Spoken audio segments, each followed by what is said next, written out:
எல்லா நாட்களும் இறைவனை வழிபட உகந்த நாட்கள்தான். ஆனாலும் சில குறிப்பிட்ட தினங்களில் குறிப்பிட்ட தெய்வத்தை வணங்கினால் நினைத்த பலன்களை பெறலாம். அதுபோல முருக பெருமானை வழிபட சஷ்டி திதியும் கிருத்திகை நட்சத்திரமும் மிகவும் உகந்த நாளாகும். 27 நட்சத்திரங்களில் 3வது இடத்தில் இருப்பது கிருத்திகை நட்சத்திரம். இது முருக பெருமானுக்கு உகந்த நட்சத்திரம். சிவபெருமானின் நெற்றி கண்ணிலிருந்து தோன்றிய 6 நெருப்பு பொறிகள் சரவண பொய்கை எனும் குளத்தில் அக்னி பகவான் மூலம் சேர்க்கப்பட்டது. அவை 6 குழந்தைகளாக மாறி கார்த்திகை பெண்களால் வளர்க்கப்பட்டது.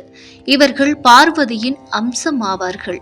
குழந்தைகளை பார்க்க வந்த பார்வதி தேவி 6 குழந்தைகளையும் ஒரு சேர எடுத்து அணைத்து கொண்டார்.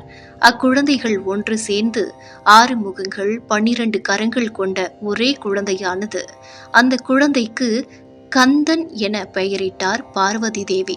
கார்த்திகை பெண்கள் 6 பேர் கந்தனை பாலூட்டி வளர்த்த காரணத்தால் அவர்கள் 6 பேரும் கந்தனுக்கு தாய் என்ற சிறப்பினை பெற்றனர். அப்போது சிவபெருமான், கார்த்திகை பெண்களே, நீங்கள் எம் குமாரனை பாலூட்டி வளர்த்த காரணத்தால் இன்று முதல் உங்கள் பெயரிலேயே முருகன் கார்த்திகேயன் என்ற பெயர் பெறுவான்.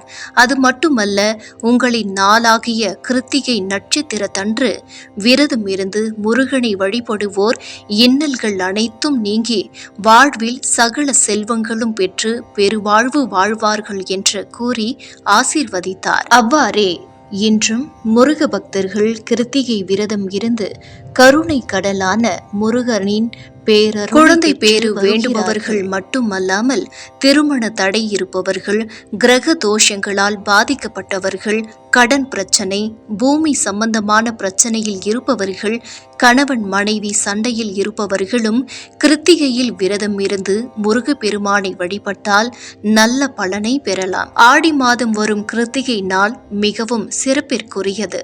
ஆடி கிருத்திகையில் ஆறுமுகனை வணங்கினால் கர்ம வினைகள் நீங்கும், செவ்வாய் தோஷம் அகலும், திருமண தடைகள் நீங்கும். கிருத்திகை விரதம் மிக உயர்வான விரதமாகும். முருகன் படத்திற்கு மலர்கள் வைத்து விளக்கேற்றி கந்தனுக்குரிய பாடல்களை பாராயணம் செய்து வழிபடலாம்.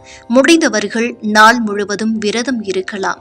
நாள் முழுவதும் விரதம் இருக்க முடியாதவர்கள் பால், பழம் மட்டும் சாப்பிட்டு விரதம் இருக்கலாம்.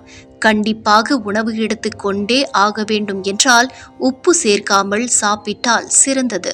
கிருத்திகை விரதம் இருப்பதால் நம்முடைய பாவங்கள் நீங்கும். இந்த விரதம் மூலம் புண்ணியமும் பெருகும்.